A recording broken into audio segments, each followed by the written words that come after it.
சுபவி, அருள்மொழி, அறிவுமதி என வரிசை கட்டி ஒரே மேடையில் அமர வைக்கின்ற தமிழ்காரியின் அந்த தமிழ் உணர்வு இன்னும் பலரையும் இங்கே வரிசை கட்டி அமர வைக்கின்ற ஒரு நாகரிக தமிழ்நாட்டை பார்க்க ஆவல் படுகிற வலி சுமந்த ஒரு தமிழனாக இங்கே நான் நிற்கிறேன்.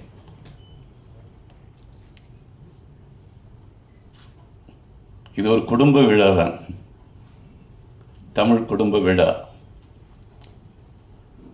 அமெரிக்காவிலே நாங்கள் தமிழுக்காக செல்கிற போது ஐயா பால் பாண்டியன், என் உயிருக்கினிய உடன் பிறந்தான் கால்டுவெல், தங்கை தாய் சித்ரா என வரிசை கட்டிய அந்த குடும்பங்கள் எங்களை அழைத்து அங்கே ஒன்று கூடல் நிகழ்த்தி காட்டுகிற அதே விழாதான் இந்த 4 செவ்வக அறைக்குள்ளாக நடந்து கொண்டிருப்பதாக நான் மகிழ்ந்து நிகழ்கிறேன்.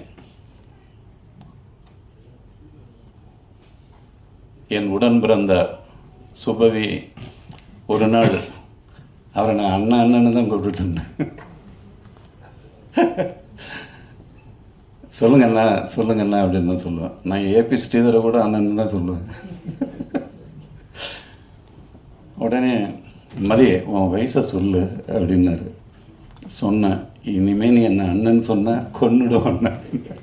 அவருக்கு அவ்வளோ கருணை உள்ள மனிதர் தான் அவர்.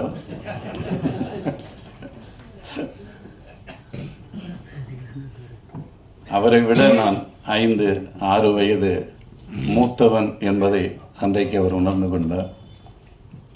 இன்றைக்கு அவர் பேசுகிற போது ஆண்கள் கல்லூரி என்று பயன்படுத்திய அந்த சொல்லாக்கத்தை பெண் ஏன் அடிமையானாள் என்ற நம் தந்தை பெரியாருடைய அந்த உணர்வுகளுக்குள்ளாக இனி ஆண்கள் கல்லூரி பெண்கள் கல்லூரி என்று கருப்பு சட்டைகள் உச்சரிக்கக்கூடாது. ஆண்கள் கல்லூரி பெண்கள் கல்லூரி என்று தனித்தனியே இருக்கிறவரை இந்த சமூகத்தில் ஆண்பால் பெண்பால் அந்த குறைபாடுகள் நடந்து கொண்டே தான் இருக்கும். எனவே கல்விக்கூடங்களில் இனி ஆண்கள் கல்லூரி பெண்கள் கல்லூரி என்ற தனித்தனி கல்லூரிகள் வைப்பதை கல்வி வடிவமைப்பாளர்கள் சிந்திக்க வேண்டும் என்று ஒரு பெரியாரின் பிள்ளையாய் நான் அதை பதிவு செய்கிறேன். இப்போது என் காதல் சொல்ல நான் முத்துக்குமாரைத்தான், என் தம்பியைத்தான் அழைக்க வேண்டும். ஆனால் அவன் தம்பி இந்த நிகழ்ச்சியை இவ்வளவு சிரமப்பட்டு அந்த நூல்களை எல்லாம் என் இனிய தம்பி மதிராஜ் அவர்களால் வடிவமைக்க அவர்கள் இருவருடைய அந்த அழகில்தான் இந்த விழா இங்கே நடந்து கொண்டிருக்கிறது. எனவே மதிராஜிற்கும் என் தம்பி ரமேஷுக்கும் என்னுடைய நன்றிகளை தெரிவிக்கிறேன். காதலை பற்றி பேச வேண்டிய ஒரு சூழல். நான் இப்போது 40 ஆண்டு கால சென்னை வாழ்க்கையை விட்டு என்னுடைய சொந்த மண்ணுக்கு சென்று சங்க இலக்கிய ஆய்வாளனாக அதற்காக மட்டுமே உழைத்து கொண்டிருக்கிறேன். உலக அமைதிக்கான நூல் என்ற ஒரு 3000 ஆண்டுகளுக்கு முன்னால் போர் வேண்டாம் என்று சிந்தித்த இனம் இந்த தமிழ் இனம் என்ற ஒரு நூலை உலகுக்கு தந்திருக்கிறேன். ஏனென்றால் தமிழ் என்பது நான் யார் என்று கேட்டால் தமிழன், நாம் யார் என்று கேட்டால் உலகர். இதுதான் தமிழ் பண்பாட்டு விழுமியத்தின் ஆணி வேர்ச்சொல். யாவரும் கேளீர் என்றால் எல்லா உயிர்களும் என்னுடைய உறவுகள் என்று சொல்வதுதான். மனிதர்கள் மட்டுமே உறவுகள் என்ற சொல் அல்லது பொருள் தமிழுக்கு அழகாகாது. எண்ணென்ப ஏன எழுத்தென்ப இவ்விரண்டும் கண்ணென்ப படிக்கும் மாணவர்களுக்கு என்று வள்ளுவன் சொல்லவில்லை. படிக்கும் மனிதர்களுக்கு என்றும் சொல்லவில்லை, வாழும் உயிர்க்கு என்று சொன்ன அந்த தமிழ்.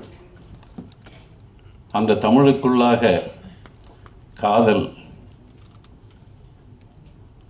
அந்த காதல் எனக்கு கவிதையாக்கி கொடுத்தவர் கவிக்கோ அப்துல் ரஹ்மான். பக்கம் பக்கமாக எழுதாதே, 4 வரி 5 வரியில் எழுது என்று எனக்கு என் விரல் பிடித்து எழுதிய ஆண் தாய் அப்துல் ரஹ்மான். நானும் சில காதல் கவிதைகள் எழுதினேன்.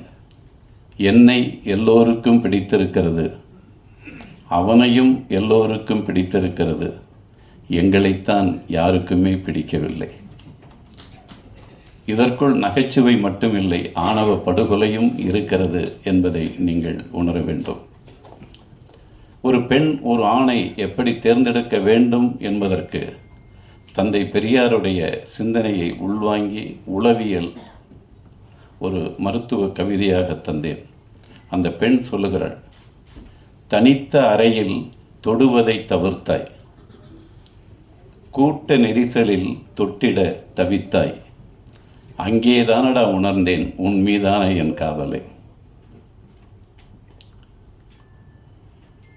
சங்க இலக்கியத்தில் ஒரு காட்சி, அதற்குள்ளாகவும் ஒரு உளவியல் மருத்துவம் பார்த்த ஆண் உடல் பெண் உடல் என்ற அந்த உடல்களை தாண்டிய ஒரு அழகான ஒரு சிந்தனையை ஒரு புலவன் ஒரு மானை வைத்து சொல்லியிருக்கிறான். வழக்கமாக அந்த மான் அந்த பருவத்தில் அந்த புல் வெளியில்தான் சென்று பசியாறும்.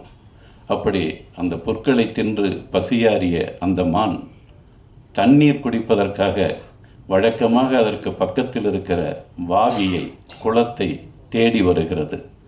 பார்த்தால் அங்கே அந்த வாவியை காணோம். அந்த குளத்தை யார் திருடியிருப்பார்கள்? இந்த இடமா அல்லது வேறு புல்வெளியா என்று அதற்கு சந்தேகம். அந்த கள்ளிச்செடிகள் உயர்ந்து வளர்ந்திருக்கிற அந்த கள்ளிச்செடிகள் அதே இடத்தில்தான் அந்த குளம் இருந்தது என்பதை உறுதிப்படுத்துகிறது. ஆனால் அந்த தண்ணீரை காணோம். அப்போது திடீரென ஒரு அவசர காற்று வந்து அந்த கள்ளிச்செடியில் படர்ந்திருக்கிற அந்த முல்லை கொடிகளை உலுக்குகிறது. அதிலிருந்து பொலவென்று அந்த முல்லை பூக்கள் அங்கே விழுகிறது. அப்போதுதான் அந்த மானுக்கு புரிகிறது, ஓஹோ, இந்த காற்று உலுக்கி உலுக்கி இந்த முல்லை பூக்கள் உதிர்ந்து உதிர்ந்து இந்த தண்ணீரை மறைத்திருக்கிறது. அதோ தரையில் விழுந்த வெண்ணிலா போல் அந்த வாவியை மூடியிருக்கிறதே அந்த முல்லை பூக்கள். புரிந்துவிட்டது மானுக்கு. சென்று ஒரு ஓரமாக தன் முகத்தை வைத்து ஒரு பெருமூச்சு விடுகிறது. பெருமூச்சு விட்டவுடன் அந்த முல்லை பூக்கள் எல்லாம் அப்படி தள்ளி போகிறது. ஒரு தெளிந்த தண்ணீரை பார்க்கிறது மான். அதை தாகம் தீர குடித்துவிட்டு அந்த மான் திரும்புகிறது என்பதுதான் அந்த காதல் காட்சி. இதற்குள்ளாக உரையாசிரியர் நுழைகிறான். அவன் சொல்லுகிறான், தலைவனே, நீ பொருள் தேட உன் மனைவியை பிரிந்து இந்த பெண்ணை பிரிந்து நீ 6 மாதங்கள் பிரிந்திருந்தாய். அவளும் தவித்திருந்தாள், நீயும் தவித்திருந்தாய். இப்போது 2 பேரும் அருகருகே அமர்ந்திருக்கிறீர்கள். அவள் உனக்கானவள்தான், நீ அவளுக்கானவன்தான். ஆனால் நீ பிரிந்து போயிருந்தாய் அல்லவா? அந்த 6 மாத இடைவெளியில் உன் அம்மாவாலோ உன் அப்பாவாலோ அல்லது பக்கத்தில் இருப்பவர்களாலோ உன் மனைவிக்கு சில இடைஞ்சல்கள் இடையூறுகள் வந்திருக்கலாம். அப்போது அவள் மனதிற்குள்ளாக உன்னிடம் சொல்ல வேண்டிய ஏராளமான மனச்சுமைகளை வைத்திருக்கிற ஒரு பெண்ணாக அவள் இப்போது இருப்பாள். எனவே நீயும் போட பழகு. அம்மாவா? அப்பா? சொல்லு. இந்த 4வது வீட்டு அத்தை. இப்படி உன் துணையாளிடம் நீயும் போட்டு அவள் மனசுக்குள் இருக்கிற அந்த மனச்சுமைகளை எல்லாம் நீக்கிவிட்ட பிறகு அந்த மான் எப்படி அந்த கொட்டி கிடக்கின்ற முல்லைப்பூக்களை எல்லாம் பெருமூச்சு விட்டு விலக்கி தெளிந்த தண்ணீரை குடித்து தாகம் தீர்ந்ததோ, அப்படி உன் பக்கத்தில் அமர்ந்திருக்கிற அவள் வெறும் பண்டம் அல்ல, பொருள் அல்ல, அவளும் ஒரு உயிரி என்ற அந்த உணர்வுக்குள்ளாக, அவளுக்குள்ளாக இருக்கிற பிரச்சனைகளை எல்லாம் நீ மனசிலிருந்து இறக்கிவிட்ட பிறகு அவளை தொடு என்று சொன்னது என் சங்கத்தமிழ். காதல் கவிதைகள் என்பது தமிழில் யார் சிறப்பாக செஞ்சாங்க, சுருக்கமாக செஞ்சாங்கன்னு பார்த்தா நமக்கு பக்கத்தில் இருக்கிற வள்ளுவ கோட்டம் கண்ட வள்ளுவன் தான். இன்னைக்கு கூட அண்மையில் நான் எழுதிய ஒரு கவிதை, மரத்தடியில் காத்திருக்கையில், உனக்காக மரத்தடியில் காத்திருக்கையில் மரமேறி பார்க்கும் மனசு என்று எழுதிவிட்டேன். அழகாக தானே இருக்குது. அப்படிங்கும்போது வள்ளுவன், உனக்கு முன்னாடி நான் 2000 ஆண்டுகளுக்கு முன்னாடி எழுதிட்டேன்டா அப்படின்னு அவன் சொல்கிறான். அந்த கவிதையை பாருங்கள். கூடிய காமம் பிரிந்தார் வரவுள்ளி கோடு கோடு ஏறும் நெஞ்சு அப்படிங்கிறாங்க. நான் மரத்தடியில் காத்திருக்கையில் மரமேறி பார்க்கும் மனசுங்கிறேன், அது கிளைக்கிளையாக ஏறி பார்த்தேன்டாங்கிறான் வள்ளுவன். அது மட்டும் இல்லை, நான் சூடாக எதையுமே குடிச்சிட மாட்டேன். ஏன்? உள்ள அவர் இருக்கார்ல, சுட்டுடும். இன்னைக்கு நினைத்தாலும் அது இன்று எழுதிய ஈரம் உலராத ஒரு பிரதியைப் போல அந்த வள்ளுவனுடைய அந்த சிந்தனை மரபுகள். அந்த வழியில் என் காதல் சொல்ல என்று தமிழ்காரி, எனக்கான நீ என்பது நம்பிக்கையில்லா மூட நம்பிக்கை என்று பெரியாரின் பிள்ளையாய் எழுதிய அழகு. நான் கூட ஒரு சிறுகதையில் எழுதினேன், யாரும் யாருக்காகவும் எழுதப்பட்ட நிரந்தரங்கள் அல்ல அப்படின்ட்டு. அது எனக்கான நீ என்பது, எனக்காகவே நீ என்பது தான் அதனுடைய பொருள்.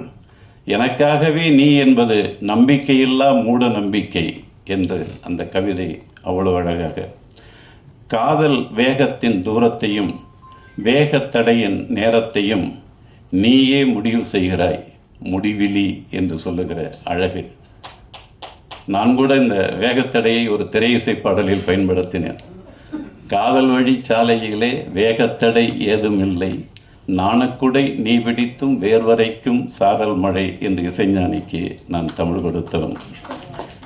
இங்கே கவிதை கொடுத்த என் தங்கை தாய்க்கு வாழ்த்துக்கள். தருவதும் பெறுவதும் யாராயினும் ஒரே அளவீட்டில் பொருந்தி இன்பம் நிகழ்த்துவது காதல் முத்தத்தில் காமன் யுத்தத்தில். ரொம்ப ரொம்ப அழகு. ஆனால் வித்யாசாகருக்கு நான் எழுதின ஒரு பாடல்லையும் இதே சிந்தனையில் நான் சந்தத்திற்கு எழுத, நீயும் பாடல் எழுத வரலாங்கிறதுக்காக தான் சொல்கிறேன். புயல் முடிந்து போன பின்னே கடல் உறங்கச் செல்லும், கண் விழித்த அலை திரும்ப களமிறங்கச் சொல்லும், உயிரணுக்கள் கூடி நின்று ஓசையின்றி கிள்ளும், ஒரு நொடிக்குள் 100 முறை மெத்தை இங்கு துள்ளும், இசைகடாமல் இசைகடாமல் மூச்சு விடு என்று சொன்னேன். அந்த இசைகடாமல் என்பதை வித்யாசாகரன்னா, எப்படி என்ன இப்படிலாம் சிந்திக்கிறீங்க அப்படின்னு சொன்னார். நான் மட்டும் சிந்திக்கலை, என்னுடைய தங்கை தாயும் தருவதும் பெறுவதும் யாராயினும் ஒரே அளவீட்டில் பொருந்தி இன்பம் நிகழ்த்துவது காதல் முத்தத்தில் காமன் யுத்தத்தில் என்ற இந்த நூலை பெற்று நீங்கள் தமிழை குடிக்கிற நேரத்தில் காதலையும் குடியுங்கள்.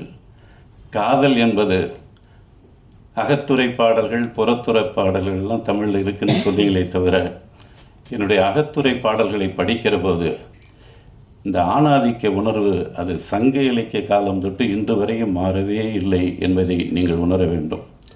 பாரி என்ற அண்ணாமலை பல்கலைக்கழகத்தில் ஒரு தமிழ்துறை தலைவர், அவர் எழுதிய ஒரு கவிதை, பெற்றோர்கள் உடன்பட்டால் பார்க்கலாம், இல்லை உடன்போக்கில் பார்க்கலாம் என்று எழுதியிருந்தார். ஆனால் எந்த அப்பன் எந்த அண்ணன் தம்பி சங்க இலக்கியத்தில் உடன்பட்டிருக்கான்? ஏதாவது ஒரு பாட்டை எடுத்து சொல்லுங்கள். காதலித்த ஒரு தலைவனும் தலைவியும் அப்பன் அண்ணன் தம்பி ஏற்றுக்கொள்ளாமல் அம்மாவும் செவிலித்தாயும் மட்டும்தான் அந்த காதலுக்கு உறுதுணையாக இருந்து நீங்கள் எங்கேயாவது போய் பழிச்சிங்க என்று சொல்லுகிற போது இந்த தமிழ்நாட்டில் இந்த தமிழ் காதலர்கள் பிழைக்கவே இல்லை ஐயா. பிற மொழி தேசங்களில் போய் தானே ஐயா தங்களுடைய காதலை காப்பாற்றி வந்திருக்கிறார்கள். பெரும்பகுதி சொல்லுகிறேன், நீங்க வேணா படிச்சு பாருங்க. பிற மொழி பேசுகிற அந்த நாடுகளுக்கு போய் தான் என் தமிழ் காதலர்கள் தங்கள் காதலை காப்பாற்றி இருக்கிறார்கள். இந்த ஆணவ படுகொலைகள், அந்த சிந்தனைகள், அதெல்லாம் சும்மா நீங்கள் எல்லாமே அது தொல் திருமாவளவன் என்கிற அம்பேத்கருடைய வழியில் தான் நீங்கள் அதை உணர வேண்டும். தமிழன் என்றால் உடனே தமிழன் அப்படியே பொங்கி வழியாதீங்க. இன்னும் என் தெருக்களில் என் பிள்ளைகள், என் பெண்கள், அல்லது என் தந்தைகள், என் தாய்கள், தமிழன் வீட்டில் தமிழன் சாப்பிடாத வரை இங்கே எப்படியா தமிழ் தேசியம் நீங்கள் பேசுவீர்கள்?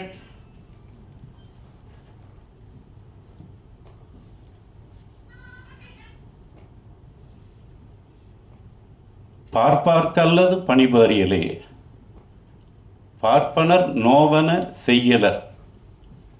தமிழ் மன்னர்களுடைய தலைகளை வெட்டி அவற்றை அடுப்பு கற்களாக வைத்து அதற்குள்ளாக பானைகளில் தமிழனுடைய ரத்தத்தை ஊற்றி அதை அந்த தமிழ் பகைவனுடைய தோலை, அவன் தமிழ் மன்னன் தான், அவனுடைய தோலை வெட்டி அந்த ரத்தத்தை அப்படி சூடாக்கி அதை அப்படி கின்றான். அகப்பை எது தெரியுங்களா?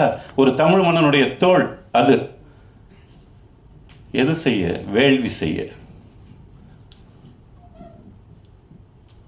நம்ம திருந்தணும்னா சங்க இலக்கியத்திலிருந்து இன்று வரை நாம் செய்த தவறுகளுக்கு தமிழன் மன்னிப்பு கேட்டுவிட்டு தமிழனாகிற அந்த பண்பாட்டிற்கு நம்மை நாம் வளர்த்து கொள்ள வேண்டும். அதை விட்டுட்டு ஒரு அப்பனுக்கு பிறந்தவனாக இருந்த என்று பேசுகிற நீ மகளிர் பாசறை வைப்பதற்கே தகுதியற்றவன் என்று நான் இந்த மேடையில் அழுத்தி சொல்லுகிறேன். என்னடா ஒருவனுக்கு ஒருத்தி பேசுகிற அழகு, ஆனால் மறுமணம் என்பதும் புரட்சி அழகு. இதில் ஒரு அப்பனுக்கு பிறந்திருந்தா என் தங்கைகளை, என் மகள்களை கேட்கிறேன், தலைமைக்கு வர வேண்டும் என்றால் பிரபாகரனின் அந்த சொல்லாடல்கள், பெரியாரின் சொல்லாடல்கள் நாம் பின்பற்ற வேண்டும்.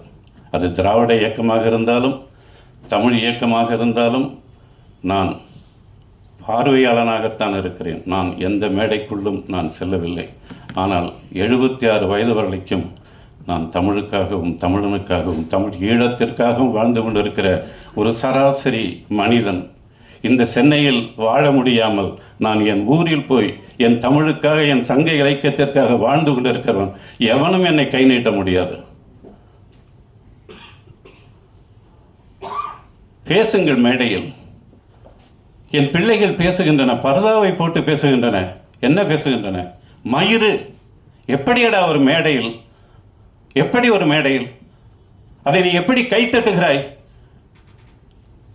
அப்படியெல்லாம் பேசக்கூடாதம்மா, அப்படியெல்லாம் பேசக்கூடாது என்று சொல்லுகிறவர் தான்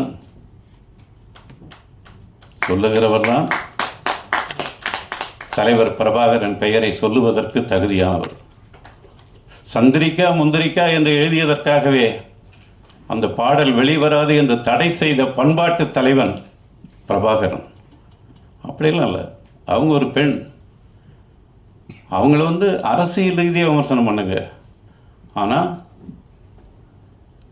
ஒரு பெண் அப்படி கொச்சைப்படுத்தக்கூடாது என்று சொன்ன எதிரி சிங்களவனுடைய அதை மட்டும் சொல்லிவிட்டு நான் விடைபெறுகிறேன். தமிழ் புலிகள் அவர்களுக்கு உயிரோடு கிடைத்தால் அவர்களுடைய சிறையில் வைத்து விடுவார்கள். சிங்கள இராணுவ வீரர்கள் இவர்களுக்கு கிடைத்தால் இவர்களுடைய சிறையில் வைத்து விடுவார்கள். அப்படி வைக்கப்பட்ட ஒரு வீரன், அந்த வீரனுடைய குடும்பத்திற்கு, மனைவிக்கு மடல் போகிறது. உங்கள் கணவர் எங்களுடைய கட்டுப்பாட்டில் உள்ள சிறையில்தான் இருக்கிறார், நீங்கள் வந்து பார்க்க வேண்டும் என்று சொன்னால் மடல் எழுதுங்கள், நாங்கள் தேதி குறிப்பிடுகிறோம், அப்போது நீங்கள் வந்து பார்த்து செல்லலாம் என்று மடல் போகிறது. அந்த மனைவி அங்கிருந்து வருகிறார். வந்து தன்னுடைய விவரங்களை சொல்ல கணவனும் மனைவியுமாக அவர்கள் 2 பேரையும் பேச வைக்கிறார்கள். 2 மணி நேரம் 3 மணி நேரம் பேசிவிட்டு பிறகு அவர்கள் ஊருக்கு போக தொடர்வண்டிக்கு செல்லுகிறார்கள். அன்றைக்கு அந்த கடைசி தொடர்வண்டி போய்விடுகிறது. இனி அந்த இராணுவ வீரரின் மனைவி இங்கே இவர்களுடைய கட்டுப்பாட்டு இடத்தில்தான் இரவு தங்க வேண்டும். அப்போது அந்த பொறுப்பாளர்களுக்கு பிரச்சனை வருகிறது. அந்த பெண்ணை எங்கே தங்க வைப்பது? அவர்களால் தீர்மானிக்க இயலவில்லை. எம் தலைவருக்கு அந்த செய்தி போகிறது. நீங்கள் தான் சொல்ல வேண்டும் என்கிறார்கள். உடனே அந்த தலைவன் அந்த சிங்கள இராணுவ தம்பியினுடைய வயதை பார்க்கிறார், மனைவியின் வயதை பார்க்கிறார். அவர்களுடைய உணர்வுகளை ஒரு தமிழனாக தமிழ் பண்பாட்டின் அடித்தளத்தில் ஊறிய ஒரு பண்பின் விழுமியத்தை உள்வாங்கி அந்த தலைவன் என்ன செய்கிறான் தெரியுமா? அவர்கள் இவ்வளவு காலம் பிரிந்திருக்கிறார்கள். இன்று இரவு அந்த பெண்ணை தனியே விடாதீர்கள். அந்த கணவனும் மனைவியுமாக அவர்களை தங்க விடுங்கள் என்று ஆணையிட்டவன் என் தலைவன் பிரபாகரன். இரவு தங்கிய பிறகு காலை தொடர்வண்டிக்கு பாதுகாப்பாக அனுப்பி வைக்கப்படுகிறார். ஒரு 3 திங்கள் கழித்து ஒரு கடிதம் வருகிறது. அந்த பெண் எழுதுகிறார், நான் என் கணவரை பார்க்க வந்த அன்று தொடர்வண்டியை தவறவிட்டதால் என்னை என் கணவனோடு தங்க வைத்து அனுப்பினீர்கள். இப்போது எனக்கு ஒரு பிரச்சனை. என் வயிற்றில் குழந்தை வளர்ந்து கொண்டிருக்கிறது. இன்னும் ஒரு 3 மாதம் 4 மாதம் கடந்தால் நான் என் மாமியாருக்கு பதில் சொல்ல வேண்டும், என் ஊராருக்கு பதில் சொல்ல வேண்டும். இதற்கு நீங்கள் தான் பதில் சொல்ல வேண்டும் என்ற மடல் வருகிறது. அந்த மடலை பார்த்தவுடன் அதுவும் தலைவருக்குத்தான் போகிறது. அந்த தலைவர் அந்த பெண்ணையும் அவருடைய மாமியாரையும் ஒரு புத்த துறவியையும் வரச் சொல்லுங்கள், 2 பேரோடும் வாருங்கள் என்று சொல்லுகிறார்கள். அப்படி வருகிறார்கள். வந்தவர்களுக்கு பொறுப்பாளர்கள் சொல்லுகிறார்கள், கடந்த முறை வந்தபோது தொடர்வண்டி போய்விட்டது, அதனால் இங்கே தங்க வைத்தோம். இப்போது உங்கள் மருமகள் வயிற்றில் வளர்கிற கரு உன் பிள்ளையின் கருதானம்மா. உன் இனத்தின் பெண் பிழை செய்யவில்லை. அப்படி புத்த துறவியிடம் உங்கள் மதத்தின் இந்த பெண் உங்கள் மதத்தின் எந்த எல்லையும் தவறு செய்யவில்லை. நீங்கள் பாதுகாப்பாக இந்த பெண்ணை மட்டுமல்ல அவருடைய கணவரையும் விடுதலை செய்கிறோம், அழைத்து போங்கள் என்று அனுப்பி வைத்த தந்தை பெரியார் பேசுகிற பெண்ணியத்தை அப்படி பாதுகாத்த ஒரு தலைவன் தன்னோடு ஆண் புலிகளை மட்டுமல்ல பெண் புலிகளையும் வைத்து எந்த ஒரு பெண் இழுக்கான வாழ்க்கை என் புலிகளின் வாழ்க்கையில் பிரபாகரனின் மண்ணில் நடந்ததா? அல்லது ஏதாவது ஒரு சிங்கள பெண்ணையாவது எதிரிக்கு எதிரி என்ற அந்த பகை உணர்வில் அழித்தானா? எதிரி பெண்ணின் எதிரி இராணுவ வீரனின் பெண்ணின் மனைவியின் வயிற்றில் வளர்ந்த குழந்தையின் பண்பாட்டை கூட காப்பாற்றிய, மானத்தை காப்பாற்றிய ஒரு மாபெரும் தலைவனுடைய அந்த பெயரை உச்சரிக்க வேண்டுமென்றால் இனி நீங்கள் பெண்களை குறை சொல்லுகிற அத்தகைய தேவையற்ற சொற்களை தமிழ்நாட்டில் எந்த பேச்சாளர்களும் தயவு செய்து பேசாதீர்கள். நான் கையெடுத்து கும்பிட்டு கேட்டுக்கொள்கிறேன். தலைவர் பிரபாகரனை உச்சரிக்க வேண்டுமென்றால் அதற்குரிய பத்தியங்கள் ஏராளமாக இருக்க வேண்டிய கடமை நமக்கு இருக்கிறது. 90 வயது வரையும் 2 வயது 4 வயது குழந்தைகள் வந்தால் கூட தந்தை பெரியாரிடம் வாங்கம்மா, உட்காருங்கம்மா, வாங்கய்யா, உட்காருங்கய்யா என்று சொன்ன ஒரு பண்பாட்டின் தலைவன்தான் தந்தை பெரியார். அவரை போய் மேடையில் சனியன் என்றும் மயிர் என்றும் பேசுகிற என் பெண் பிள்ளைகளே, உங்களை கால் தொட்டு வணங்கி கேட்டுக்கொள்கிறேன். வரலாற்று பிழைகள் செய்யாதீர்கள், என் தமிழுக்கு இழுக்கு செய்யாதீர்கள். இப்படியெல்லாம் பேசிவிட்டுத்தான் நீங்கள் தமிழ் தேசியம் வளரும் என்றால் அந்த தமிழ் தேசியம் வளர வேண்டாம், அது வளர வேண்டாம். நானும் தமிழன்தான். அதற்காக நான் எவனிடம் போய் கடவுச்சீட்டு வாங்க வேண்டிய அவசியம் எனக்கு இல்லை. நான் தமிழ் உணர்வோடு தமிழ் இதழோடு எதிர்க்க துணிந்தால் தமிழ் மீளும், எதற்கும் துணிந்தால் தமிழ் ஆளும் என்று எழுதியவன் தான் அறிவுமதி. பிஜேபியோடு உறவு வைத்தபோது சுபவி அவர்கள் நடத்திய பத்திரிகையில் சூரியனே உனக்கு சூடு இல்லையா என்று கேட்டவன் தான் அறிவுமதி. ஆனால் பிரபாகரின் உயிரை காக்க லட்சிய பயணம் என்று நாங்கள் சுபவி எல்லாரும் நாங்கள் இங்கே கலைஞர் தொடங்கி வைத்தார். கன்னியாகுமரியிலே அது முடித்து வைத்த வரலாறு. அங்கே நாங்கள் போகிற போதெல்லாம் அங்கே சோறு போட்டவர்கள் திராவிட முன்னேற்ற கழகக்காரர்கள், திராவிட இயக்கத்தவர்கள். நன்றி மறக்கக்கூடாது. விமர்சிக்க வேண்டாம் என்று நான் யாரையும் சொல்லவே இல்லை. ஆனால் விமர்சிக்கிற போது சில எல்லைகள் இருக்கின்றன. எத்தனையோ பெரியார்கள் சொல், இந்த வரலாறுகளையெல்லாம் சொல், படிக்க வேண்டும், சொல்லாத என்று சொல்ல மாட்டேன், சொல்லுகிற முறையில் சொல். இந்த ஜெர்மனியில் இருந்து இந்த ஒலிவாங்கியை கண்டெடுத்தவன் நான் இவ்வளோ மெல்லிய பேசும்போதும் இவ்வளோ பேருக்கு கேட்குதே. யாரோ ஒரு எதிரியை வீழ்த்துகிற மாதிரி இல்லை, நம்ம எல்லாம் தமிழர்கள் தான். நம்ம செய்த தவறுகளை எல்லாம் நமக்குள்ளாகவே திறனாய்வு செய்து நாம் நம்மை திருத்தி கொண்டு நாம் ஒரு தமிழ் அரசியலை உருவாக்குவதற்குத்தான் தமிழ்நாடு காத்திருக்கிறது. அந்த தமிழ்நாட்டு அரசியலுக்குள் இன்றைக்கு அப்பனும் மகனுமாக போராட வைக்கிறது பார்ப்பனியம். 2 தலைவர்கள் ஒரே தொகுதியில் அந்த மக்களுக்கான தலைவர்களை தேர்தலில் மோத விடுகிறது. கொங்கு மண்ணிலும் அப்படி மோதல்கள் உருவாகின்றன. இந்த மோதல்கள் வரவே கூடாது.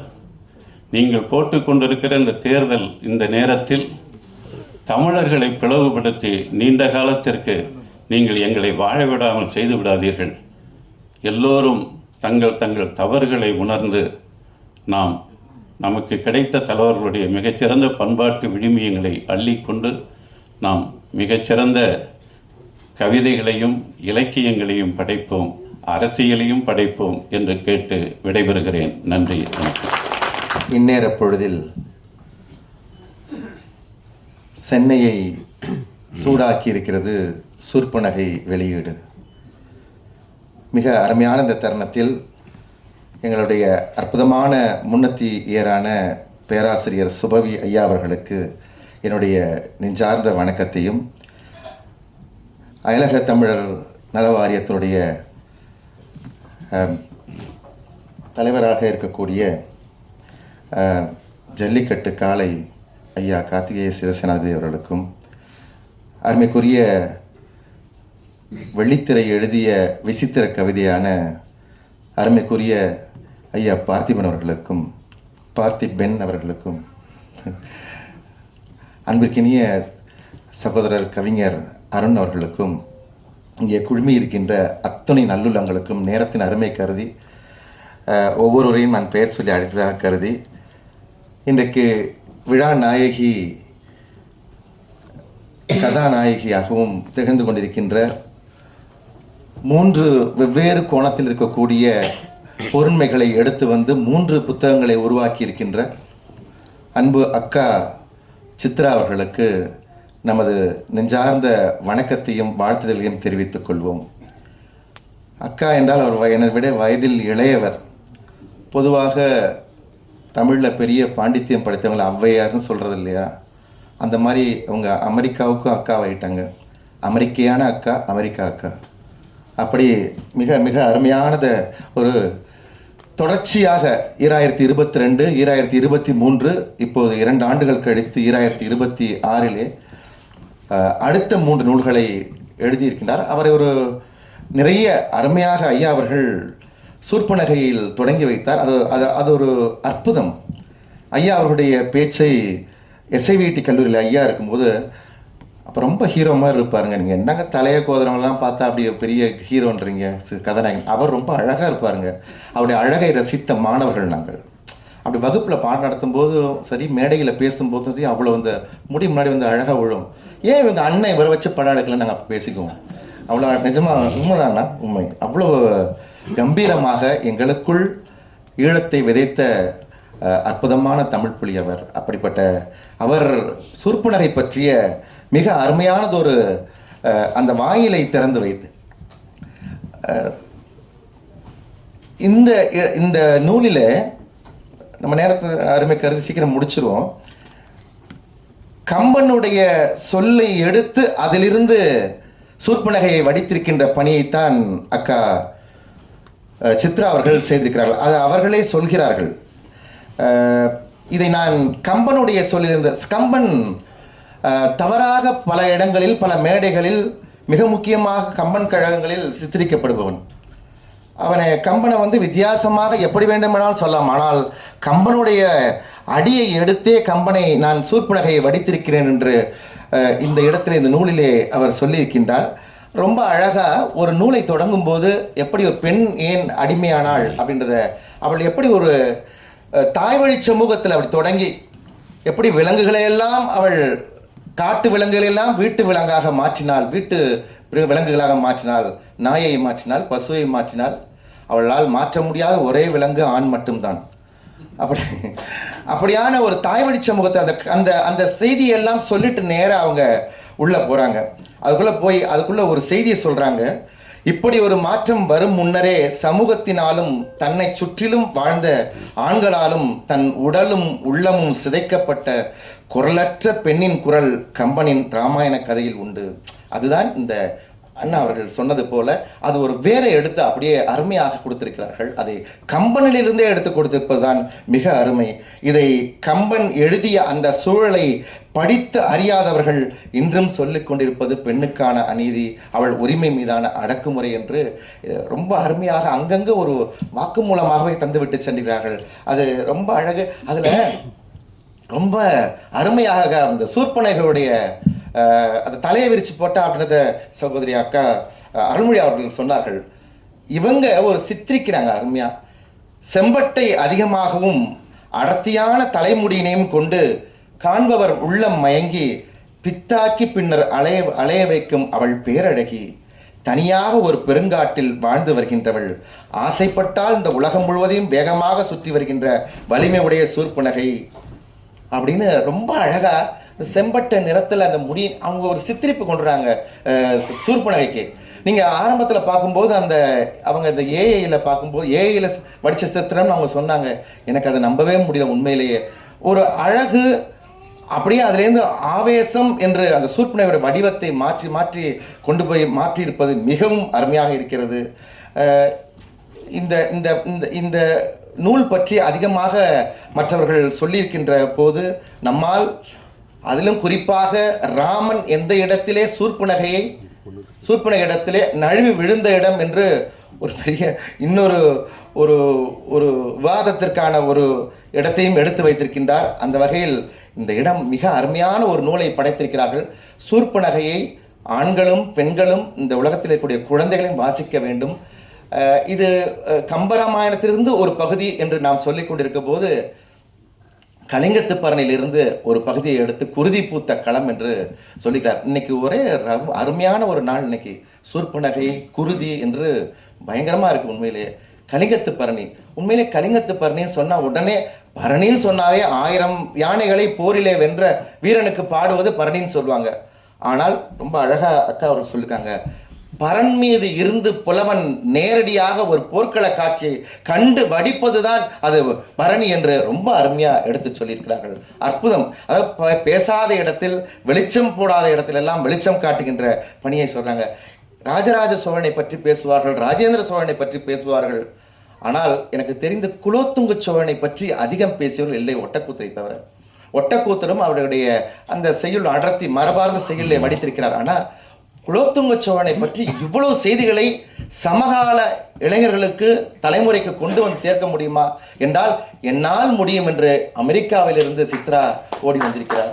ரொம்ப அருமை, மிக அருமை. அவன் பின்புலம், அவன் வீரம், அவன் ஆந்திராவிலிருந்து அழைத்து வரப்பட்டவன் என்றுதான் வரலாறு நமக்கு சொல்லிக் கொண்டிருக்கிறது. ஆனால் அவர் சொல்கிறார்கள், அவன் ஆந்திராவில்தான் பிறந்தவன், பாட்டி வீட்டிலே இங்கே வளர்ந்தவன், அவனுக்கு இத்தனை மொழிகள் தெரியும், அவன் முதலில் சுங்கத்தை வசூலிக்காத முதல் மன்னன் அவன்தான், அதனால்தான் அவன் சுங்கம் தவிர்த்த சோழன் என்று மிக அற்புதமான செய்திகளை எல்லாம் கொண்டு வந்து அதை கொண்டார். ரொம்ப அருமை.